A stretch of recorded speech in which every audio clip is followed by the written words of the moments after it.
Camera crane, camera dolly, Steadicam. When you look at behind-the-scenes footage from major films, you see that almost every modern film production works mainly with these things. So what if I told you that you can make almost any kind of such shots using just a Ronin?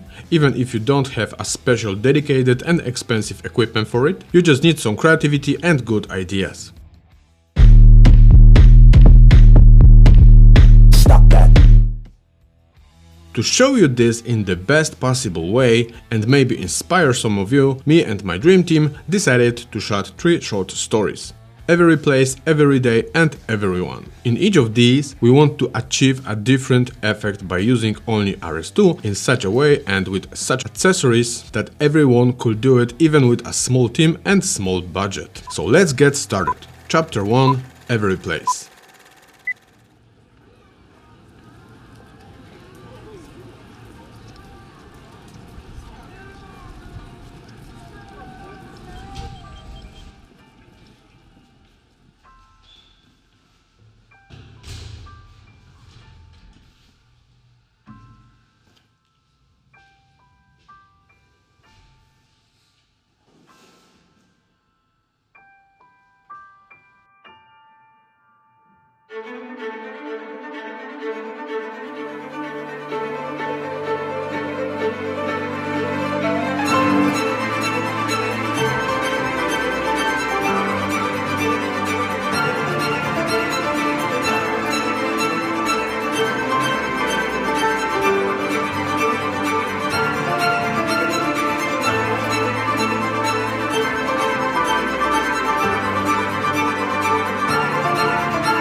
In this story, we used the Ronin in only 2 ways, totally handheld and by using a rope. About the rope thing, I will tell you in a moment because the last story also be about it, so let's start with the easiest but one of the most cinematic shots. A tracking shot. It's all about moving with the actor or subject. Such shots are made to move the audience directly into the scene. In my opinion, the most professional way to take such shots is to combine the Ronin with a Steadicam, because it absorbs all the weight and all the unnecessary movements. But of course, the Ronin itself is basically made for this type of work, so if you want to get the best possible effect, I have some quick tips for you. First, the weight of your gimbal. Use only the necessary accessories. For example, you don't need a second monitor for a shot like this if you have a 5-inch display in front of your eyes. So remember, reduce the weight of your kit and you will see how much easier it is to work with.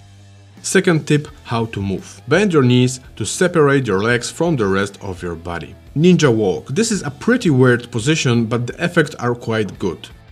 You can also try holding the Ronin not vertically as usual, but horizontally, so that the tilt stabilization can't handle the annoying visible footsteps even better. Last tip, best settings. In the case of handheld shots, I usually use only 2 modes, pan and tilt follow and pan follow. There are situations where I need 2 axes to follow and shots where I need the Array Trinity motion effect with locked tilt follow. But you should also try a pretty cool option. You can turn off the 3-axis following completely anytime in any mode by pressing and holding the button on the front. This activates lock mode, which means that no axis can follow your movements. You can also activate this mode in the menu, select custom mode and choose which axis you want to turn off. And I can honestly say that this mode gives pretty cool results because Ronin will not react to any of your movements, which is a very helpful and dynamic scene. And talking about this kind of shots, let's jump to the next story.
This type of shots where the subject is moving faster is quite difficult to shot just handheld because it is hard to run in a stable position with a gimbal. You can of course use special dedicated equipment to take this shot, and I highly recommend this solution, but if you don't have this option, you can do it differently.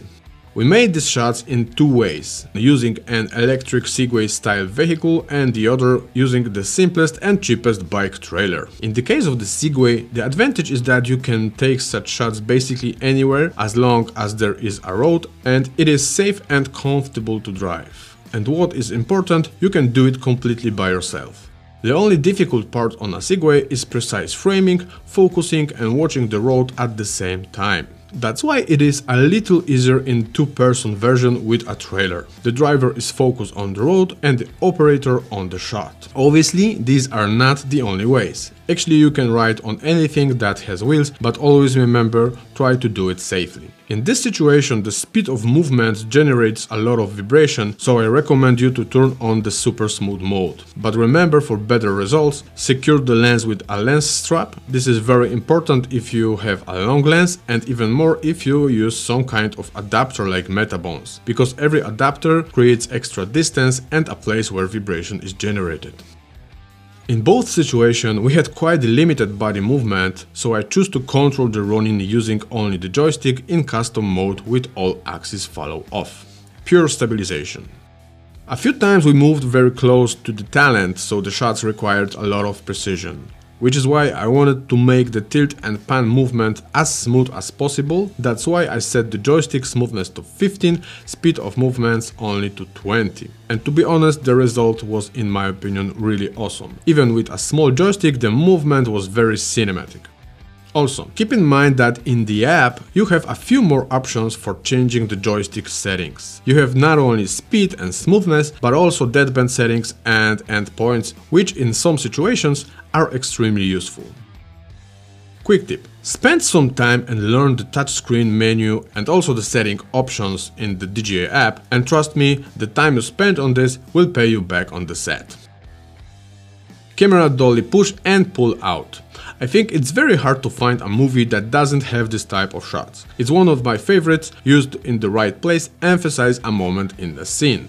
A camera dolly and special tracks or slider are usually used to make these shots, but see how easy it is with a Ronin. For the basic version, you just need a tripod. Mount the Ronin on it and you have a small slider, super simple. But if you want a longer range of motion, you can use a monopod and build a small camera jib. You just need to attach the monopod to the tripod, mount the Ronin on one side and the counterweight on the other. I use a Manfrotto clamp as a Ronin mount, 30mm clamps as a monopod mount to a tripod, and about 8 kg as a counterweight. What I absolutely love about this setup is if you have 3D focus and a Raven eye with active track, you only need 2 fingers to make a shot like this. You don't worry about framing, you don't worry about focus, and all you have to do is just move the whole thing around. Of course, keep in mind that you can also take these shots differently, but you need to find a way to move as smoothly as possible, or to attach the Ronin to something that moves in such a way.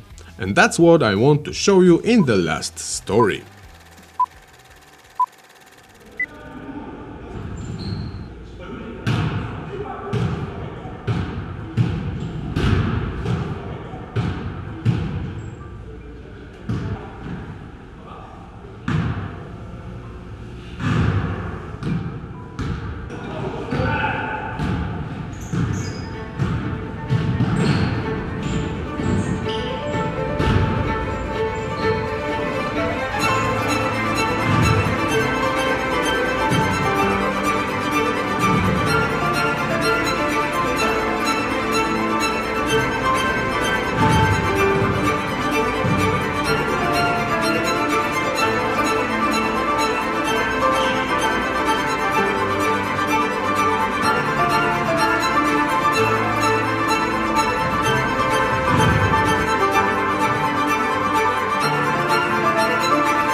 The thing I absolutely love about RS2 is how versatile it is, because you can attach it to almost anything that moves and control it in several ways.